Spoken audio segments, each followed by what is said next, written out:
আজকে সম্পর্কের তিক্ততা দূর করার জন্য অ্যাস্ট্রোলজি রেমেডি বলবো।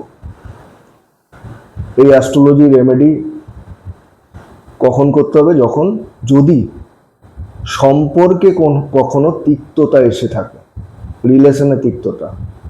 কোন সম্পর্কে? এনি সম্পর্ক, এনি রিলেশনে। অর্থাৎ এটা কাপলের মধ্যে প্রবলেম হতে পারে, হাজব্যান্ড ওয়াইফের মধ্যে সম্পর্কে যদি তিক্ততা আসে সেক্ষেত্রে এই রেমেডি করতে পারেন।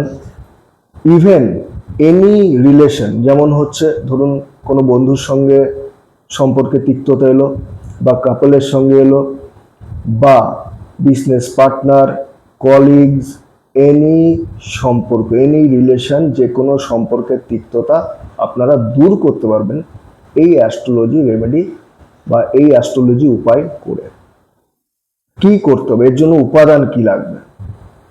একটা কর্পূর লাগবে, দুটো গোটা লবঙ্গ লাগবে, অর্থাৎ আনব্রোকেন দুটো লবঙ্গ লাগবে, কর্পূর আর লবঙ্গ।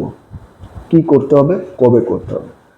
এই রেমেডি করতে হবে ফ্রাইডে, 7টা ফ্রাইডে, 7টা কনজিকিউটিভ ফ্রাইডে আপনাদের এই রেমেডি করতে হবে, 7টা শুক্রবার টানা।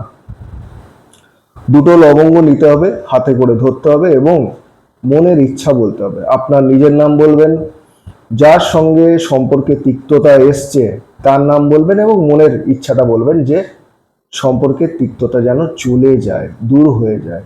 মনের যা ইচ্ছা, আপনাদের উইশ, সেটা আপনি বলবেন, লাউডলি বলবেন, অর্থাৎ আপনি মুখে সেটা বলবেন, জোরে কথাটা বলবেন।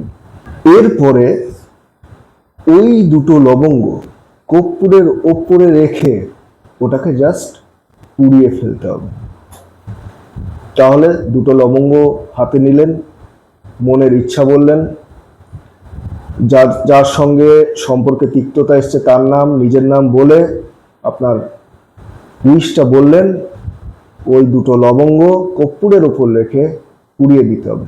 এবং এই রেমেডি ফ্রাইডে করবেন, শুক্রবার করবেন, 7টা শুক্রবার টানা, 7টা শুক্রবার করবেন। দেখবেন যে সম্পর্কে যে তিক্ততা এসছিল একদম চলে যাবে।